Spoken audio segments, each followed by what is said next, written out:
తొందరలోనే పూర్తయితాయి. ఇలా చదువు ఒక్కటే కాదు, స్కిల్స్ ఉండాలి. ఈనాడు ప్రపంచంలో వైట్ కాలర్ జాబ్లు ఏఐతో పోతున్నాయి.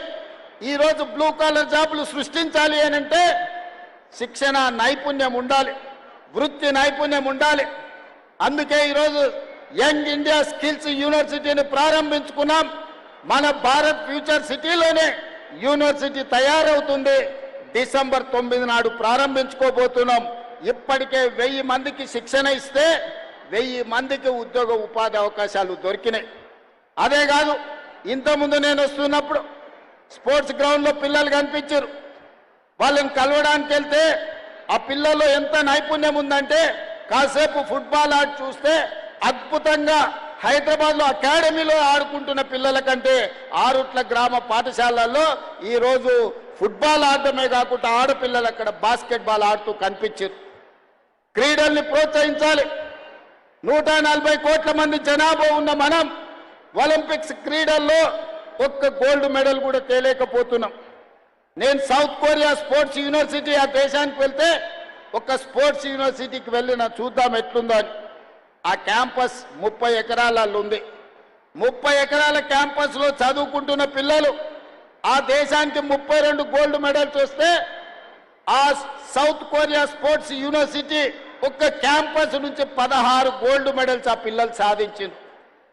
30 ఎకరాలలో ఉన్న ఒక యూనివర్సిటీ 16 గోల్డ్ మెడల్స్ తీసుకొస్తే ఒక చిన్న దేశం తెలంగాణ రాష్ట్రం అంతా ఉన్న దేశం 32 గోల్డ్ మెడల్స్ తెస్తే మిత్రులారా, మా యువ మిత్రులు, మా సోదరిమణులు, మా చెల్లెళ్ళు, మా తమ్ముళ్ళు ఇక్కడ ఉన్నారు. మీరు ఆలోచన చెయ్యండి.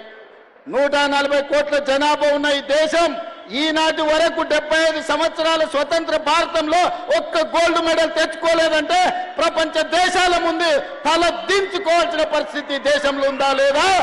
ఈ చరిత్రను తిరిగి రాయాల్సిన అవసరం మన తెలంగాణ బిడ్డల మీద ఉన్నదా లేదా ఒక్కసారి ఆలోచన చేయండి. అందుకే ఈనాడు ఎవరు విమర్శించినా ఏమనుకున్నా సరే అని యంగ్ ఇండియా స్పోర్ట్స్ యూనివర్సిటీని పబ్లిక్ ప్రైవేట్ పార్ట్నర్షిప్ లో ప్రారంభించడం. 2034 ఒలింపిక్స్ లో తెలంగాణ రాష్ట్రం నుంచి గోల్డ్ మెడల్ సాధించే విధంగా మన పిల్లల్ని క్రీడల్లో తీర్చిదిద్దే బాధ్యత ముఖ్యమంత్రిగా నేను తీసుకుంటా అని చెప్పి ఈ రోజు మీకు చెప్పదలుచుకున్నా. ప్రపంచ దిగ్గజం మెస్సీ ఫుట్బాల్ ఆడే వాళ్లకు నిలువెత్తు దేవుడు. ఆ మెస్సీని హైదరాబాద్ నగరానికి పిలిపించి కోట్లాది మంది క్రీడలకు పిల్లలకు స్ఫూర్తినివ్వాలి అని నేను ప్రయత్నం చేస్తే అందులో కూడా రాజకీయాలు ఎత్తికి విమర్శించే కుసంస్కారం ఉన్న వాళ్ళు ఈరోజు తెలంగాణ రాష్ట్రంలో ప్రతిపక్షంలో ఉన్నారు. ఆయన డ్రగ్స్ డాన్ కాదు, మాఫియా డాన్ కాదు, బ్యాంకులు కొల్లగొట్టాడు, ప్రాజెక్టులు కట్టి కూలగొట్టాడు, కమిషన్ల పేర్ల మీద 1000 కోట్లు కొల్లగొట్టాడు.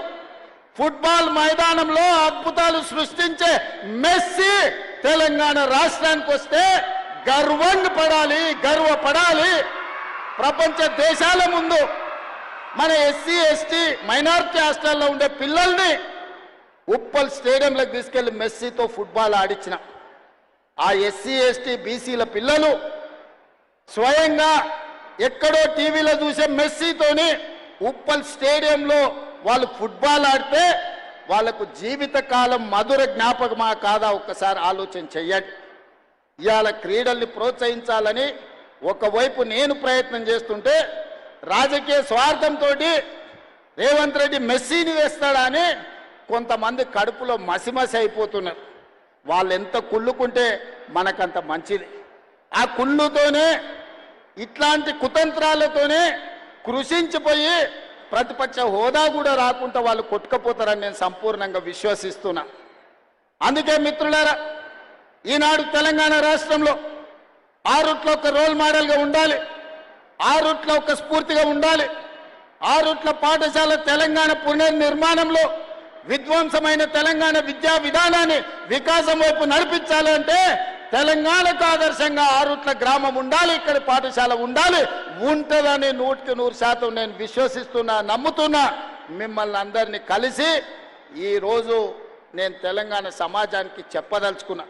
మిత్రులారా, ఒకనాడు బట్టలు ఇచ్చేది మా మురళి గారి పిల్లలతో మాట్లాడి, ఆనాడు బట్టలు ఇస్తే 3 రోజులకే గుండీలు ఊసిపోతున్నాయి, కుట్టిన కుట్లు ఊడిపోతున్నాయి, తొడుక్కోవడానికి పనికి రాకుండా పోతున్నాయని నాకు చెప్పడం జరిగింది.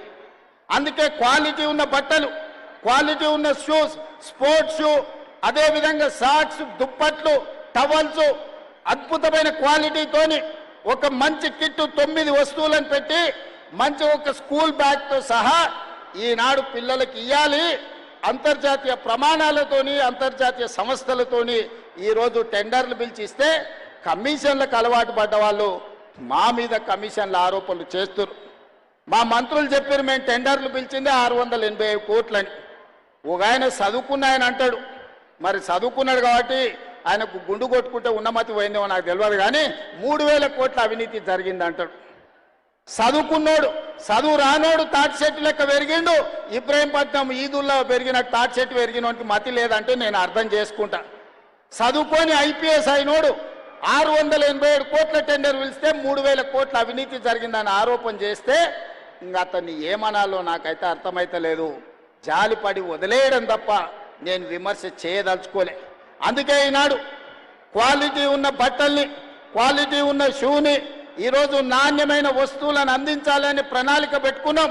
మా విద్యాశాఖ అధికారులు విడతల వారీగా జూలై ఆఖరి వరకు అందరు విద్యార్థులకు 100% అద్భుతమైన నాణ్యమైన వస్తువులను, బట్టలను అందించడానికి ఈరోజు ప్రణాళికబద్ధంగా కార్యక్రమాలు నిర్వహిస్తున్నారు. ఇవాళ డ్రగ్స్ కూడా ఒక మహమ్మారిగా మారింది. డ్రగ్స్ వ్యసనాల నుంచి బయటికి తేవాలి. గంజాయి డ్రగ్స్ ఈరోజు పెద్ద సమస్యగా మారింది. ప్రేమగా పెంచుకునే పిల్లలు మిత్రులతోటో విలాసాలతోటో లేకపోతే చిన్న చిన్న దురలవాట్లు అయ్యి ఈరోజు గంజాయికి బానిసలయ్యే పరిస్థితి ఉంది. అందుకే ఈనాడు 19 తారీఖు నాడు ఎల్బీ స్టేడియంలో గవర్నర్ గారి చేత కొన్ని వేలాది మంది విద్యార్థులతో ఈ డ్రగ్స్కు వ్యతిరేకంగా ప్రమాణ స్వీకారం చేయించి వాళ్లను ఒక రోల్ మోడల్గా తీర్చిదిద్దదలుచుకున్నాం. అందుకే ఈ పాఠశాల విద్యార్థులకు నా సూచన, ఎక్కడైనా గంజాయి తాగినట్టు కానీ గంజాయిని చూసినట్టుంటే తక్షణమే పోలీసు వాళ్ళకి చెప్పండి. మీరే మా సమాచార వ్యవస్థ. ఈ సమాజాన్ని బాగు చేసుకున్న బాధ్యత మా విద్యార్థుల మీదనే ఉంది. ఎక్కడ డ్రగ్స్ ఉన్నా, ఎక్కడ గంజాయి ఉన్నా, ఎక్కడ గంజాయి బానిసలు ఉన్నా పోలీసులకు తక్షణమే సమాచారం అందించండి. వాళ్ళ మీద కఠినమైన చర్యలు తీసుకోవడానికి ఈనాడు మన ప్రభుత్వం ఉన్నది. అందుకే మిత్రులారా, ఈరోజు తెలంగాణ రాష్ట్ర ప్రభుత్వం ఒక అద్భుతమైన కార్యక్రమాన్ని తీసుకున్నాం. ఈ కార్యక్రమాన్ని ముందుకు తీసుకెళ్లడానికి మీ సంపూర్ణమైన సహకారం కావాలి. మీరు అండగా నిలబడితే అట్నూరు మురళి గారు విద్యా కమిషన్తో పాటు రాష్ట్ర ప్రభుత్వం, మా ప్రభుత్వ అధికారులు అద్భుతాలను సృష్టించగలరు. తెలంగాణను దేశానికి రోల్ మోడల్గా తీర్చిదిద్దగలరు. అందుకే మీరు అండగా నిలబడండి.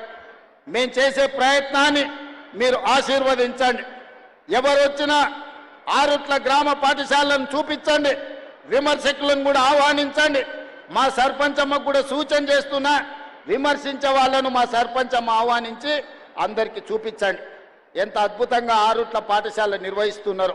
తెలంగాణ పబ్లిక్ స్కూల్ ఒక రోల్ మోడల్గా ఆరుట్ల ఎట్లా తెలంగాణ రాష్ట్రానికి నిలిచిందో మా ఎమ్మెల్యే గారు, మా సర్పంచ్ గారు ఎవరైతే విమర్శిస్తున్నారో విమర్శకులకు చూపించాల్సిందిగా నేను వారికి సూచన చేస్తున్నా. అందుకే మిత్రులారా, ఈనాడు ఈ పాఠశాలను ఆదర్శంగా తీసుకొని తెలంగాణ నలుమూలల ఈరోజు 27 లక్షల మంది డే స్కూల్లో కానీ రెసిడెన్షియల్ స్కూల్లో 27 లక్షల మంది విద్యార్థులు ఈరోజు చదువుకుంటున్నారు. వాళ్ళందరికీ నాణ్యమైన విద్యతో పాటు నాణ్యమైన స్కిల్స్ని అందించడంతో పాటు వాళ్లకు ఉద్యోగ ఉపాధి అవకాశాలు కల్పించడానికి రాష్ట్ర ప్రభుత్వం సంపూర్ణంగా కృషి చేస్తుంది.